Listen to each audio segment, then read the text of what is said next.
Khan MLB girls school में पदस्थ हूँ और हमें टीईटी देने से कोई दिक्कत नहीं है। आज विरोध किस चीज़ का किया जा रहा है? विरोध हम इसी चीज़ का कर रहे हैं कि जब हमारी संख्या ज़्यादा है, जब हम टेट पहले ही हम पात्रता परीक्षा ले चुके हैं, तो अब पात्रता परीक्षा लेने की क्या ज़रूरत है? क्यों हम लोगों को दोबारा परीक्षा देने के लिए कहा जा रहा है?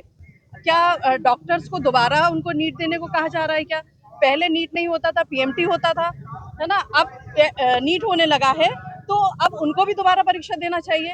एक पुलिस वाला जब वो 1500 मीटर दौड़ के फिजिकल करके जब वो जॉब में आता है, तो क्या आप 15-20 साल बाद उनसे दोबारा उनको 1500 मीटर दौड़वाते हैं क्या? और परीक्षा देने से हमें कोई दिक्कत नहीं है।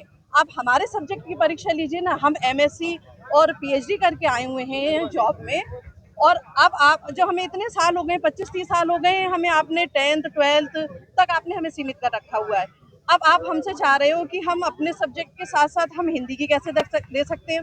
आप हमसे मैथ्स की ले लीजिए, हम अगर साइंस के टीचर हैं, आप हमसे साइंस की परीक्षा ले लीजिए, लेकिन आप चाहें कि हम हिंदी की भी दें, मैथ्स की भी दें, शिक्षा शास्त्र की भी दें, तो ये पॉसिबल नहीं है, क्योंकि हम एक सब्जेक्ट में पारंगत हो चुके हैं 25 से 30 साल पढ़ाते हुए। काय के खिलाफ आपका आंदोलन है जो आज सब शिक्षक हमारा आंदोलन इस गलत व्यवस्था के खिलाफ है, कोर्ट के खिलाफ है। हाँ, इस कोर्ट के फैसले के खिलाफ है कि सिर्फ शिक्षकों पर ही ये शिकंजा क्यों कसा जा रहा है। अगर आपको जॉब ही आपको फिर से परीक्षा लेनी है, तो आपको उन जो पीएमटी देकर आए हुए हैं, नीट का एग्जाम उन्हें फिर से अब आ रहा है, तो उन्हें नीट का एग्जाम दिलवाया जाए। अगर ऐसे ही एक पुलिस डिपार्टमेंट में जो मैडम एक चीज और कह रही थी, आपके स्कूल का क्या रिजल्ट आया है? हमारा रिजल्ट बहुत अच्छा, बहुत शानदार आया है। रिकॉर्ड में तो सही नहीं आया। बिल्कुल गलत बोल रहे हैं।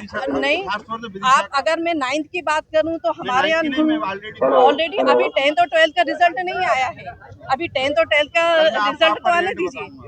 मेरा रिजल्ट सर पूरे विदिशा का ही बताऊंगा। हाँ, बिल्कुल बताइएगा सर। और अगर हमारा मतलब हम अयोग्य हैं आज, तो फिर हमसे जनगणना क्यों करवाई जा रही है? अगर हमने चुनाव पहले किए हुए हैं, पिछले सालों में अगर हमने चुनाव किए हुए हैं, तो वो गलत चुनाव किए हैं हमने, तो वो चुनाव भी रद्द किया जाना चाहिए, क्योंकि अगर हमने गलत किसके नाम दिया जा रहा है? जी ज्ञापन किसके नाम दिया जा रहा है? कलेक्टर के नाम पे।